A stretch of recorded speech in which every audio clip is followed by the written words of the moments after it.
기독교의 핵심 가치를 두 가지로 정리하면 신구약 성경에서 이렇게 정리할 수 있습니다. 첫째는 예수님의 십자가 사건, 두 번째는 예수님의 부활의 사건. 그렇게 예수님의 십자가와 부활이 사실 기독교의 총 주제이고 핵심 가치 두 가지입니다. 자, 문제는 그 예수님이 나를 대신하여 십자가에서 피 흘려 죽으신 사건이 나에게 어떤 의미냐 바르게 알 필요가 있고요. 또 동시에 죽은 자 가운데 사흘 만에 부활하신 예수님의 그 은혜의 사건이 또한 나에게 오늘 어떤 가치로 다가오느냐, 이것을 반드시 알아야 한다는 것이죠. 이 두 가지 알지 못하면 우리는 형식적인 그리스도인 내지는 잘못된 교리 가운데 있는 편향된 기독교인이라는 비난을 피할 수가 없습니다. 예수님께서 죄사함을 허락하시기 위하여 피 흘려 죽으신 십자가의 사건은 구원의 시작이었죠. 그리고 죽은 자 가운데서 사흘 만에 부활하신 사건이야말로 구원의 완성이 되었기 때문에 우리는 예수님을 우리에게 영원한 구원으로 인도하실 길이요, 진리요, 생명이라고 고백하며 그렇게 믿습니다. 자, 그런데 마귀는 오늘도 살아서 우리 주변에서 교묘하게 유혹합니다. 십자가와 부활을 같이 믿는 믿음이 아니라 어느 한쪽만을 강조하여 그것으로 우리 신앙생활이 잘못된 개념이 되게 합니다. 결과적으로 우리를 무력감에 잡히게 되고 무력감 속에서 헤어나지 못하고 끝내 주저앉게 하는 것이 마귀의 전략입니다. 첫 번째 전략입니다. 십자가 없는 부활신앙만 갖게 한다 하는 것이 오늘 우리에게 접근하는 마귀의 첫 번째 전략입니다. 십자가 없는 부활신앙. 예수님은 마가복음 8장 34절 35절 말씀에도 무리와 제자들을 불러 이르시되 누구든지 나를 따라오려거든 자기를 부인하고 자기 십자가를 지고 나를 따를 것이다. 누구든지 자기 목숨을 구원하고자 하면 잃을 것이요 누구든지 나와 복음을 위하여 자기 목숨을 잃으면 구원하리라. 아멘. 하늘의 밀알이 농부의 손에 들려 있습니다. 농부가 이제 이 밀알을 떨어뜨릴 장소를 찾는 것은 농부의 주관이죠. 그런데 밀알된 우리가 감히 농부에게 이렇게 우리 소원을 말합니다. 농부님, 나는 항상 옥토에 떨어지기를 원합니다. 그래서 100배, 60배, 30배의 결실을 거두기를 원합니다. 나를 제발 옥토로 보내주세요. 라고 말하는 신보와 그런 기도의 제목 갖고 있는 그리스도인들이 의외로 많습니다. 그런데 이미 말씀을 듣고 깨달아 옥토의 신령을 만든 거듭난 성도들 이렇게 고백할 수 있습니다.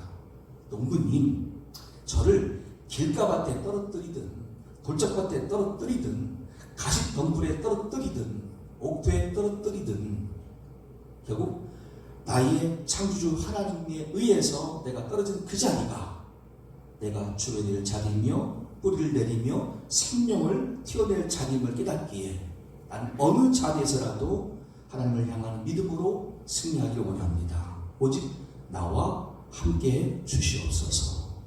이렇게 고백할 수 있다는 것이죠. 근데 많은 사람들은 고난 없는 영광을 구합니다. 신앙생활도 부담 없는 차원으로 즐기는 것이죠. 예배를 나를 드린다가 아니라 예배를 본다 그럽니다. 아, 오늘 어떤 관점으로 볼 것입니까? 사회자는, 찬양하는 사람은, 설교자는 기타 등등 어떤 관점으로 다 보고 갈 것인가? 이거는 고난 없는 영광을 추구하는 모습이죠. 이게 마귀가 심어놓은 전략이에요. 자기를 부인하지 않는 거예요. 내가 죽지 않는 거예요. 두 번째, 그러니까 나의 십자가가 안 보이죠. 결국 나는 예수님과 전혀 관계없는 삶을 살아가게 돼요. 과연 이런 사람을 믿는 자라고 말할 수가 있습니까? 아니죠. 그 사람은 그냥 교인이죠. 교회당에 왔다 갔다 하는 사람이죠. 그에게는 아무런 능력도 나타나지 않습니다. 혼자 불행할 뿐입니다. 대표적으로 어거스틴을 생각해 보십시오. 그가 태어나서 좋은 머리를 갖고 이런저런 공부를 하면서도 지적인 유의에 머물렀지 영혼 구원에 도달하지 못했습니다. 여인을 얻었습니다. 불안한 환경에 아들을 얻었습니다. 이것도 기쁨되지 못합니다. 이단 만인계에 빠져보았습니다. 거기서도 평강 얻지 못하였습니다. 그러다가 이탈리아 밀라노에 가 있을 때에 바깥에서 톨레에게 노랫말하는 어린아이들 소리를 듣습니다. 들어서 읽으라는 뜻이죠. 라틴어로. 그 소리가 자신이 하신 계시 같아 그대로 가까이 있는 성경을 딱 펴서 읽었는데 마침 로마서 13장 11절로 14절 말씀이 그 얘기를 들어옵니다. 또한 너희가 이 시기를 알거니와 자다가 깰 때가 벌써 되었으니 이는 이제 우리의 구원이 처음 믿을 때보다 가까웠습니다. 밤이 깊고 낮이 가까웠으니 그러므로 우리가 어둠의 일을 벗고 빛의 갑옷을 입자. 낮에와 같이 단정히 행하고 방탕하거나 술 취하지 말며 음란하거나 호색하지 말며 다투거나 시기하지 말고 오직 주 예수 그리스도로 옷 입고 정욕을 위하여 육신의 일을 도모하지 말라. 아멘. 이 말씀도 큰 회개예요. 그 자리가 핵심의 자리였고 그렇게 해서 기독교에 위대한 변증가로 쓰임받는 어거스틴이 됩니다. 두 번째는 마귀는 오늘 또 부활 없는 십자가 신앙만 강조합니다. 이거 반대예요. 그러니까 항상 이 사람은 십자가만 있어요. 부활은 없어요. 그러니까 너무 극단적인 거죠. 죄책감이 남아있어요. 내가 아무리 눈물로 아무리 마음을 다하여 통에 자복하며 내 죄를 고백한다 할지라도 나는 영원히 구원받을 수가 없어요. 왜? 내 속에는 아직도 죄의 흔적이 남아있고 뿌리가 남아있어. 그 죄에 대한 성향이 나를 이끌고 있어. 나는 죄를 이길 수가 없어. 악의 포기를 해요. 그냥 형식적으로 와서 회개를 하죠. 입에 반복되는 말로 회개를 합니다. 그런데 마음속에 진정한 평강은 임할 수가 없어요. 왜? 마귀가 또 이걸 넣어준 거죠. 부활을 모르는 십자가만 넣어준 거예요. 이 사람은 나중에 자기 패배감을 갖습니다. 열등감을 갖습니다. 자기 피야만 갖습니다. 그리고는 절망에 사로잡힙니다. 나중에는 극단적인 선택을 합니다. 불행한 죽음을 택할 수도 있습니다. 왜? 마귀가 심어준 잘못된 가치관으로 그 신앙관이 견비되지 못한 거예요. 십자가와 부활이 조화를 이루어야 되는데 십자가만 강조하든 부활만 강조하든 한쪽에 편향된 가치관을 갖게 하는 게 원래 마귀의 전략이에요. 오늘 말씀 보십시오. 베드로전서 1장 3절 7절 말씀을 우선 여러분들 귀로만 들어보십시오. 어떤 마음이 드는지 제가 읽어드릴 텐데 들으면서 느껴보세요. 영적으로. 야, 이 말씀 나에게 첫째 위로가 되는가, 두 번째 소망이 되는가, 세 번째 절망이 되는가, 네 번째 아무 생각도 없게 하는가. 우선 한번 느껴보십시오. 잘 들으시면서 우리 주 예수 그리스도의 아버지 하나님을 찬송하리로다. 그의 많으신 긍휼대로 예수 그리스도를 죽은 자 가운데서 부활하게 하심으로 말미암아 우리를 거듭나게 하사 산 소망 있게 하시며 썩지 않고 더럽지 않고 쇠하지 아니하는 유업을 잊게 하시나니 곧 너희를 위하여 하늘에 간직하신 것이라. 너희는 말세에 나타내기로 예비하신 구원을 얻기 위하여 믿음으로 말미암아 하나님의 능력으로 보호하심을 받았느니라. 그러므로 너희가 이제 여러 가지 시험으로 말미암아 잠깐 근심하게 되지 않을 수 없으나 오히려 크게 기뻐하는도다. 너희 믿음의 확실함은 불로 연단하여도 없어질 금보다 더 귀하여 예수 그리스도께서 나타나실 때에 칭찬과 영광과 존귀를 얻게 할 것이니라. 아멘. 거듭난 그리스도인들에게 이 말씀은 어떻게 들려와야 정상이냐면 소망이 돼야 돼요. 그래서 본문 3절 말씀에 산 소망이 있게 하시며 그랬어요. 이게 정상이에요. 그런데 다른 감정이 있거나 아예 아무런 감흥도 없습니다. 영적으로 와서 부딪힘도 없습니다. 죄송합니다. 거듭나지 않았어요.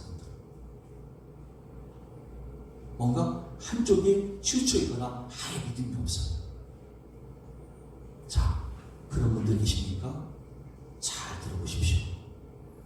본문의 말씀은 지금 누구에게 주신 말씀이냐면 예수님 승천하시고 약 30년 지나 로마에 대화재가 발생하죠. 당시 네로 황제는 이 로마의 화재 사건의 주범으로 기독교인들을 지목합니다. 그러니까 무수히 많은 기독교인들이 원인 모르게 막 잡혀요. 우리가 불지른 게 아닌데 죽음이 되어서 다 줄줄이 잡혀갑니다. 누구는 십자가형, 누구는 인간 횃불로 불타는 모습으로, 누구는 굶주린 사자의 밥으로 죽어갑니다. 더러는 이 박해를 피하여 지하 묘지로 들어갑니다. 지하 묘지에서 카타콤이라 불리는 교회 공동체를 이룹니다. 또 어떤 분들은 아예 멀은 나라도 떠납니다. 그들이 베드로전서 1장 1절 나와 있는 본도, 갈라디아, 갑바도기아, 아시아, 비두니아, 지금 말하는 저 터키 지역으로 막 피난을 갑니다. 박해가 임하였고 박해를 통하여서 뿔뿔이 흩어져 생활도 해야 되고 신앙생활도 해야 되는 그들에게 주시는 위로와 소망의 말씀, 이 베드로 전서예요. 오늘 우리 실적으로 말씀드리면 전염병을 만났습니다. 언론과 정부 시책이 들려왔습니다. 야, 가까이 모이지 말자, 많이 모이지 말자, 흩어지자, 가정에 머물자, 가정 예배를 드리자. 그분들도 포함되는 내용이죠. 한편 그들에게는 내가 비굴하게 고난을 피하여 이렇게 먼 나라까지 온다는 것이 과연 합당한 모습인가? 자칫 잘못하면 나는 지금 죄에 빠질 수가 있고 이 죄가 오인 나에게 책망을 가져올 수 있기 때문에 이 죄책감이 남을 수가 있습니다. 하지만 그들에게 결코 그렇지 않다고 말씀하시는 거죠. 가정에 머물러 있든, 일터에서 예배를 드리든, 차 안에서 예배를 드리든, 교회당에 나와 예배 드리든 다 진리를 알지니 진리가 너희를 자유케 하는 말씀대로 내가 영신 하나님을 가정에서 예배합니다. 그럼 되는 것이고, 영신 하나님을 일터에서 차 안에서 걸어가며 심지어 교회당에 모여서 예배합니다. 하면 되는 것인데, 부활과 십자가를 경배한 믿음이 아니면 이렇게 확신이 없다는 거예요.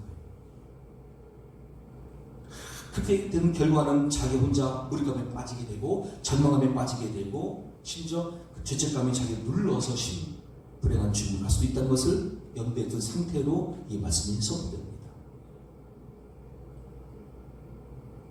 3절 말씀에 우리 주 예수 그리스도의 아버지 하나님을 찬송하리로다. 그의 많으신 긍휼대로 예수 그리스도를 죽은 자 가운데서 부활하게 하심으로 말미암아 우리를 거듭나게 하사 산 소망이 있게 하시며. 아멘. 그러니까 십자가의 죽으심의 의미와 부활하신 의미를 다 알고 받아들이고 믿는 자가 돼야 돼. 어느 한쪽만이 아니라. 그럼 오늘 말씀이 주신되었습니다. 십자가와 부활신앙의 조화가 성도에게 어떤 은혜를 가져오느냐입니다. 첫째는 십자가와 부활신앙의 조화는 성도 한 사람 한 사람을 죄사함 곧 구원의 확신으로 인도합니다. 로마서 6장 6절로 11절입니다. 우리가 알거니와 우리의 옛사람이 예수와 함께 십자가에 못 박힌 것은 죄의 몸이 죽어 다시는 우리가 죄에게 종로로 타지 아니하려 함이니 이는 죽은 자가 죄에서 벗어나 의롭다 하심을 얻었습니다. 만일 우리가 그리스도와 함께 죽었으면 또한 그와 함께 살 줄을 믿노니 이는 그리스도께서 죽은 자 가운데서 살아나셨음에 다시 죽지 아니하시고 사망이 다시 그를 주장하지 못할 줄을 암이로다. 그의 죽으심은 죄에 대하여 단번에 죽으시며 그가 살아계심은 하나님께 대하여 살아계심이니 이와 같이 너희도 너희 자신을 죄에 대하여는 죽은 자요 그리스도 예수 안에서 하나님께 대하여는 살아있는 자로 여길지어다. 아멘. 구원의 확신이 뭐냐면요, 하나님 보실 때에 우리는 죄인이에요. 로마서 3장 23절 말씀대로 모든 사람이 죄를 본 말씀에 하나님의 영광에 이르지 못하더니 그 구류예요.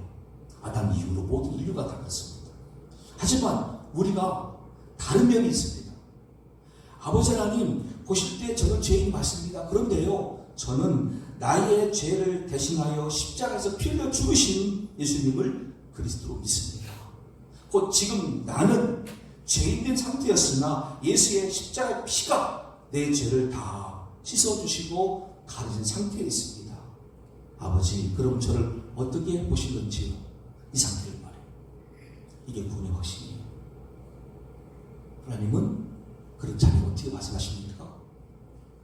예수의 피로 죄사함 받고 씻음받은 우리들을 이렇게 말씀하시죠.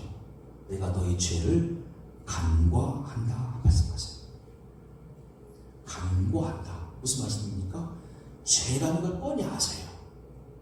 근데 그거를 넘어가시는 거예요. 자녀가 되는 다음부터는요, 우리의 죄가 간과되는 거예요. 이것이 구원의 확실히 근거가 되는 거죠. 만약 우리 하나님께서 그런 분이 아니시라고 한다면 우리 여기 한 사람도 버틸 수가 없어요. 다 죄로 말미암아 한 주간 동안 죽었어야 돼요. 여기 남을 자 한 명도 없어요. 근데 보세요, 그게 아니잖아요. 또 우리를 보시고 우리 죄라심에도 불구하고 그 죄보다 더 뛰어나신 예수님 십자가에 피가 있다는 것을 아시고 넘기시는 거예요. 이게 간과하심이에요. 다만 자녀는 우리는 알아야 됩니다. 이것이 하나님의 은혜라는 사실. 부모님의 큰 사랑이라는 것을 알아야 돼요. 내가 잘못했는데, 내가 죄가 있는데, 내가 죄인인데, 우리 아버지는, 우리 어머니는 이거를 넘어가 주셨어요. 간과해 주셔서 이거를 정말로 마음이 받아들이고 감사할 수 있는 믿음이 돼야 돼요. 그리고 고백할 수 있는 자녀가 돼야 돼요. 이것이 구원의 확신의 근거가 돼요.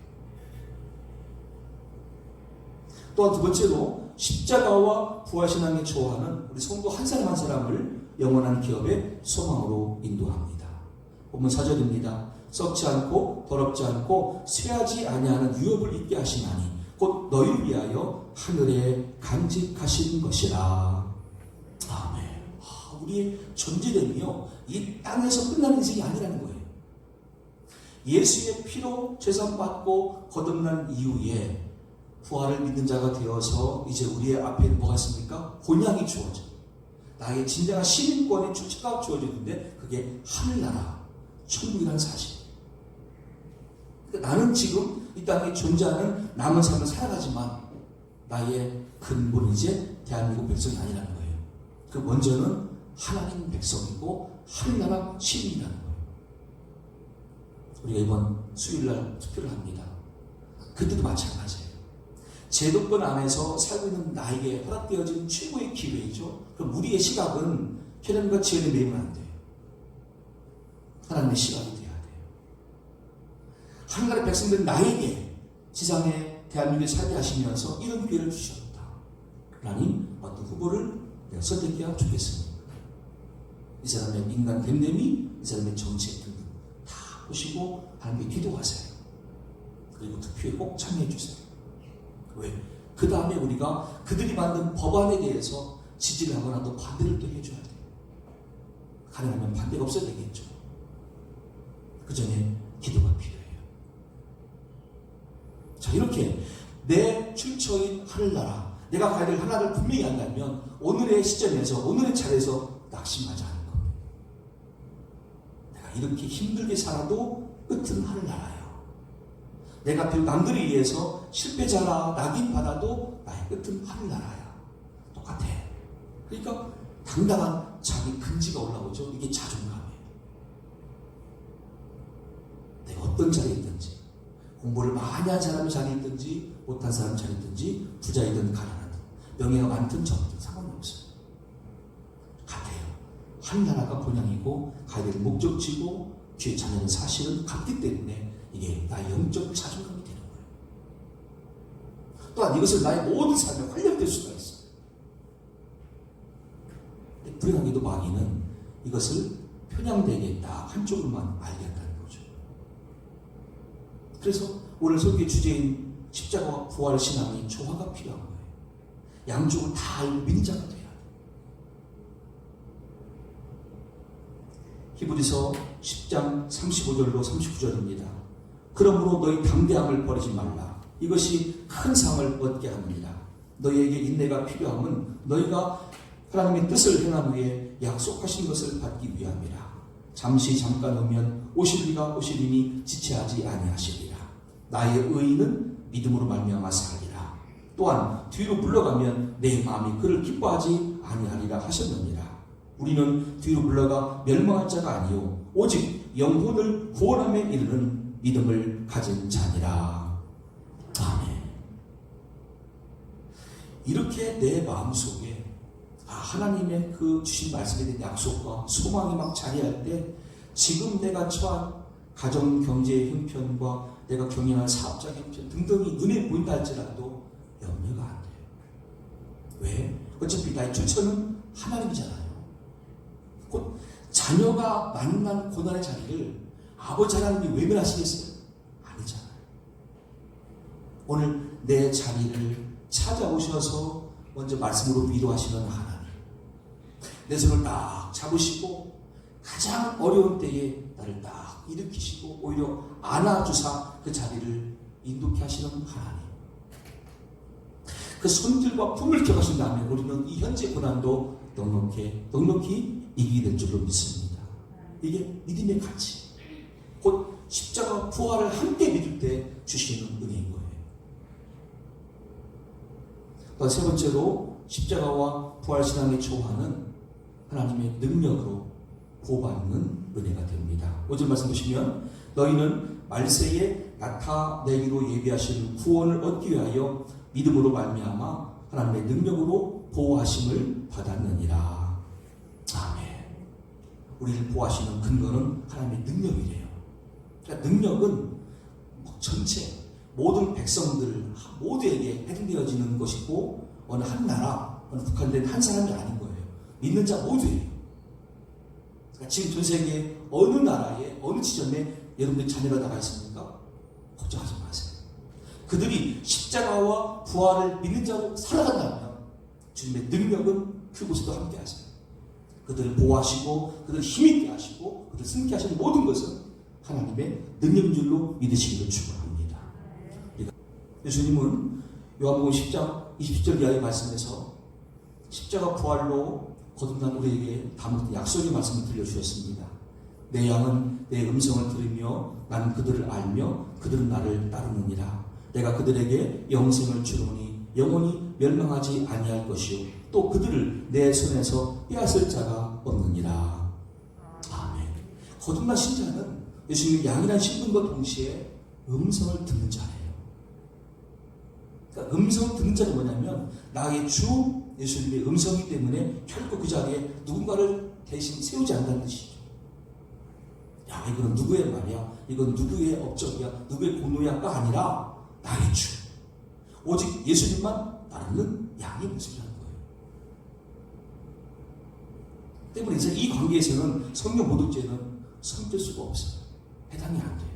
그런데 내가 마귀에게 미혹당하여서 낙심 중에 있을 때, 너무나 힘들고 어려워 지쳐가고 있을 때 간혹 그런 생각을 해볼 수가 있어요.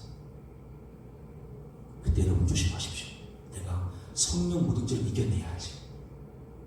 내가 바르게 서서 십자가 부활신앙으로 오실 예수님의 재림을 막던 거룩한 백성으로 승리해야지. 그때 이 마지막 기대감을 포기하지 마시고 끝까지 믿음으로 인내하시는 여러분과 제 될 수 있기를 간절히 축원합니다. 자, 그러면 이제 어떤 결과가 주어집니까? 6절과 7절 본문의 말씀입니다. 그러므로 너희가 이제 여러 가지 시험으로 말미암아 잠깐 근심하게 되지 않을 수 없으나 오히려 크게 기뻐하는도다. 너희 믿음의 확실함은 불로 연단하여도 없어질 금보다 더 귀하여 예수 그리스도께서 나타나실 때에 칭찬과 영광과 존귀를 얻게 할 것이니라. 아무나가 아니죠. 아무나 칭찬받으면 되겠어요? 칭찬의 가치가 있잖아요. 칭찬받을 사람에게 칭찬을 주시는 거죠. 영광, 존귀 마찬가지. 아무나가 아니에요. 그럼 누굽니까? 십자가와 부활신앙의 조화로 현재 주어진 나의 시험, 나의 연단의 자리, 이것을 이름으로 극복하는 사람들이죠. 전염병? 그래, 나에게 주신 하나님의 징조야. 말세의 징조야. 하나님 감사합니다. 제가 이번 기회에도 믿음으로 승리키를 하기를 원합니다. 오직 나는 주님 품 안에서 구원받고 주님과 동행하기를 원합니다. 그 심정. 어떤 분들은 그냥 믿음도 없이 흔들기만 해요. 이런 말에 휩쓸리고 저런 말에 휩쓸리고 정부 정책에 언론에 지역사회에 막 정체가 없어요. 그 믿음이 아니잖아.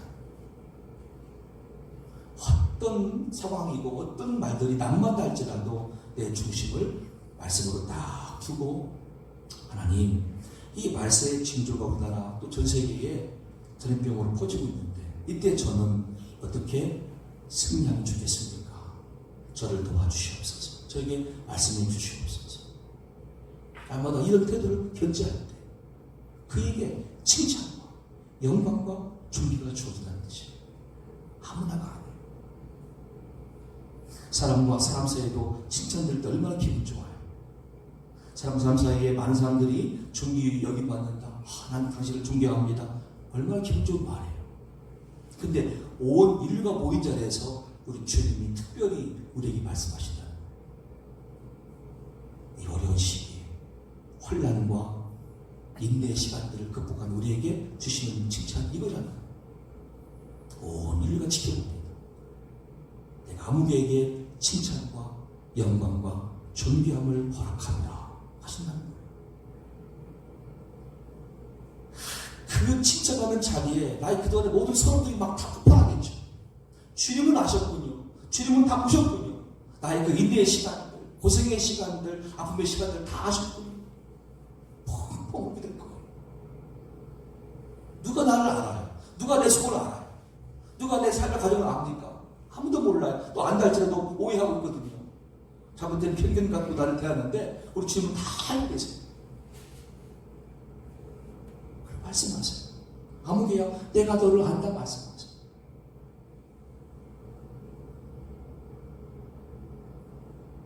그러므로 자기를 부인하고 자기 십자가를 지고 부활의 영광에 참여하기 위해서라도 마지막 주일의 말씀을 보시며 들으시면서 마음이 결단하시길 바랍니다. 나는 평생 이제부터 예수님과 함께하리라. 예수님과 동행하리라. 십자가와 부활신앙의 조화로운 삶을 살아가리라.